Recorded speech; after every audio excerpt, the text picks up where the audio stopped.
36% de los votos y Javier Milei se ha quedado bastante cerquita con un 30%. Así que la clave de la segunda vuelta va a estar entre ellos dos, Sergio Massa o Javier Milei. Vamos a preguntarle sobre todo ello a Mario Caira, que es CEO de Mario Caira Comunicación. Mario, buenas tardes.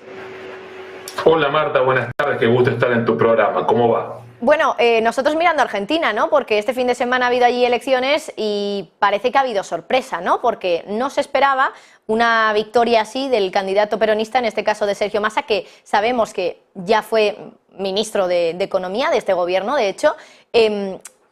Javier Milei en las anteriores elecciones, en las famosas PASO, ahí había arrasado, pero ahora no ha sido así. ¿Qué crees que es lo que ha ocurrido entre medias para que ahora los ciudadanos argentinos también se hayan posicionado un poquito más a favor de Sergio Massa? Mira, tú sabes que yo me dedico a la comunicación y al análisis comunicacional más que ser experto en política, y estoy terminando ahora una columna de fondo en la que analizo los motivos comunicacionales por los que se dio el resultado de anoche.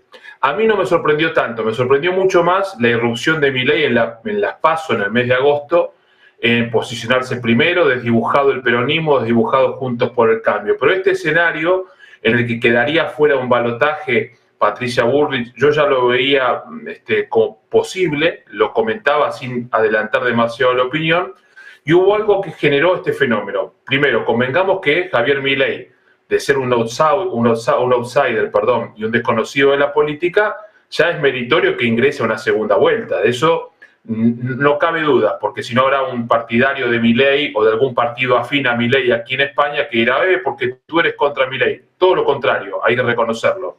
Ahora hay que reconocer también comunicacionalmente cómo el partido o cómo el equipo de campaña de Sergio Massa revirtió la situación de un señor que sigue siendo ministro de Economía en un país que tiene 150% de inflación anual, donde hay más del 40% de la población argentina que es pobre, donde el 60% de los niños menores de 5 años están en la pobreza, donde hay altos índices de delincuencia y está el narcotráfico en ciudades como la ciudad de Rosario.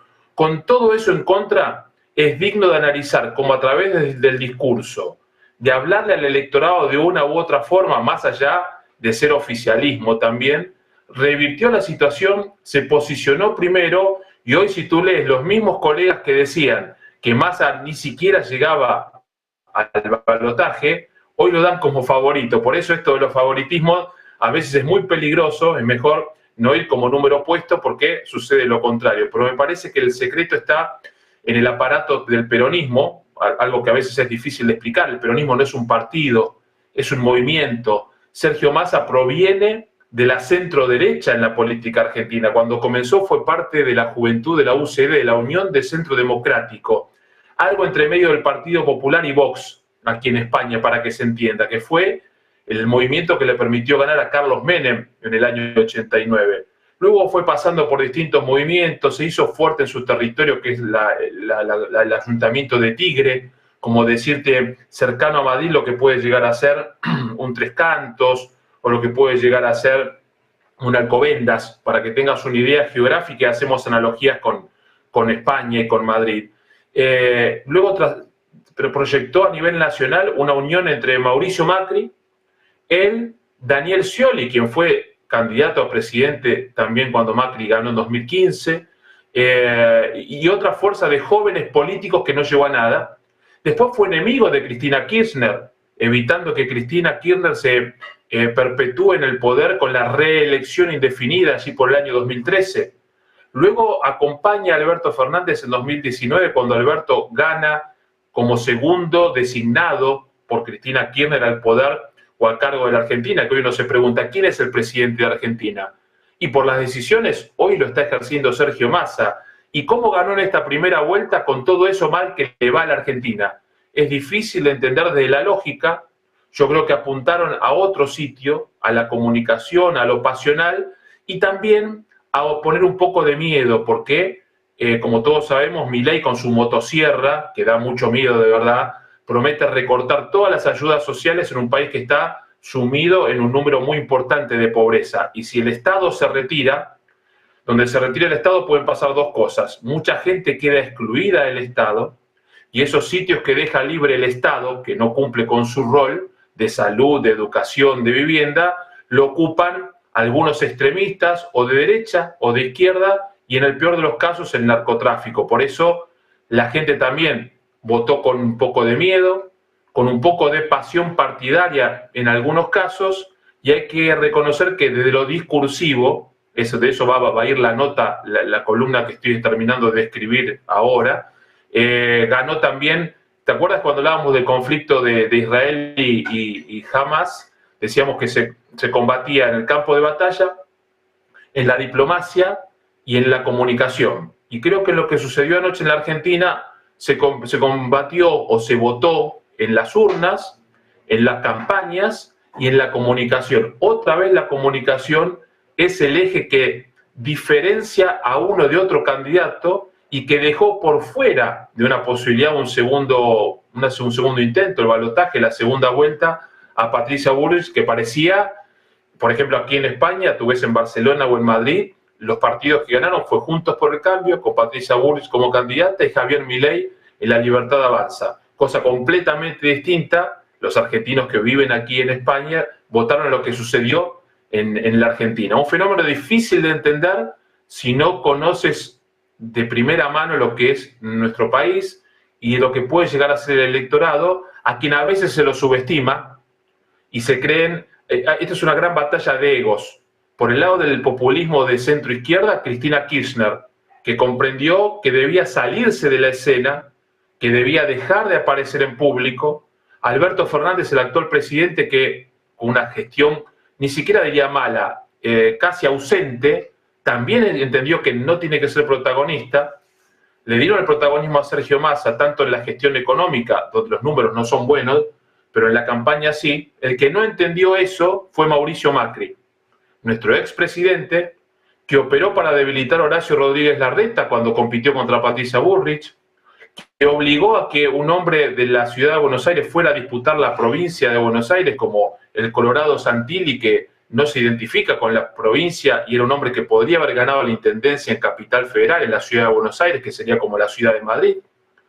Y así generó rispideces, peleas, discursos ambiguos, que en algunas cosas apoyaría a Milei, que en otras no, debilitando a su propia candidata.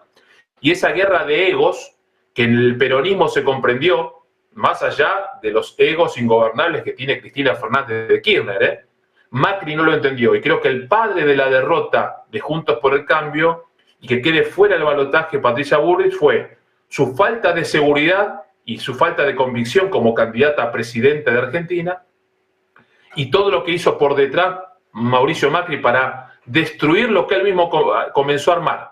Es una analogía, como decir aquí en España, Ciudadanos, que se comenzó a armar, que parecía que era la fuerza que irrumpía y desapareció y quedó casi sin representación en toda España. Es algo similar que me temo que Juntos por el Cambio comenzará a desmembrarse, y de ahí también se verá qué sucede en la segunda vuelta el día 19 de noviembre, Marta. Precisamente por eso, ¿por dónde crees que van a ir los tiros en esa segunda vuelta? Porque aquí en la primera sabemos que quien ha ganado, entre comillas, es Sergio Massa. ¿Crees que eso también va a ocurrir y se va a verse arrastrado también esa segunda vuelta con la victoria también de Sergio Massa? Mira, eso solo lo sabe el electorado argentino. Porque discutíamos con uno de mis hijos, con el más pequeño, con Franco, que él decía, no, los votos de Horacio Rodríguez Larreta ya fueron a Massa, la dejaron a Patricia Bullrich y se fueron a Massa. Y yo hago otra ecuación. Hay gente a la que, más allá que sea de centro derecha, le da miedo Milei, por varias razones. Porque es una persona muy estrepitosa y no se sabe en qué puede terminar. Yo en ese caso no considero que es una persona cuerda que hace show, pero a veces el personaje come al candidato. Por otro lado está la izquierda, que jamás votaría a Milei. Los 4 o 5 puntos de los partidos de izquierda lo van a votar a Massa. Por otro lado está el candidato Schiaretti, hombre que viene del peronismo, el peronismo cordobés. Córdoba tiene un poder muy importante, se podría comparar con lo que puede ser Cataluña, en ese sentido, aquí en España, y creo que va a apoyar a Sergio Massa. Y después va a haber una cantidad de electorado. Ayer votó un 72, 73% del electorado, casi 74%. Hay un porcentaje que creo que tal vez vaya a votar, porque ahora sí, no hay más vueltas. Fueron las PASO, fue la primera ronda y ahora viene la segunda o el balotaje, y no hay más. De ahí se define quién a partir del 10 de diciembre conduce los destinos de Argentina, que como decía en una emisora colega a la vuestra el fin de semana, tiene dos caminos. O un camino lento hacia la recuperación definitiva, lento, doloroso y difícil de transitar, o un camino rápido y estrepitoso hacia el no volver a ninguna parte, hacia el final de todo. Espero que sea esa primera opción la que gane quien gane, se lleve adelante. Yo por lo que conozco del peronismo, el peronismo a la hora de ganar elecciones es el único partido pragmático en la Argentina. Desde la época de Perón, luego de la Revolución Libertadora, el año 55, yo no había nacido, Perón negociaba con la centro-izquierda y la centro-derecha para que sus representantes estuvieran en el poder u otros partidos y no los militares. Lo hizo en el 73 cuando volvió al poder. Lo hizo el peronismo en el 89 cuando Menem parecía que era un candidato populista y terminó llevando a la Argentina al G20. Se juntaba Argentina con los líderes mundiales. Imagínate lo que hace el peronismo pragmático, ¿no? Después Néstor Kirchner, que terminó haciendo otra cosa, pero también es peronista, y Cristina Fernández, que fue 2 veces presidenta. 2 veces presidenta, y bueno, ahora Alberto Fernández, que no lo podemos contar en la batalla. Pero yo creo que hoy sí las de ganar las tiene Sergio Massa. Eso no quiere decir que la Argentina tenga un destino cierto. Sí. Yo creo que gane quien gane, a partir del 10 de diciembre va a ser muy compleja la situación de nuestro país. Pues Mario Caira, CEO de Mario Caira Comunicación. Veremos entonces finalmente quién es el que sale victorioso de esas elecciones. Muchísimas gracias, como siempre, por estar aquí. A ti, Marti, y a ustedes por la convocatoria. Que tengan una excelente semana.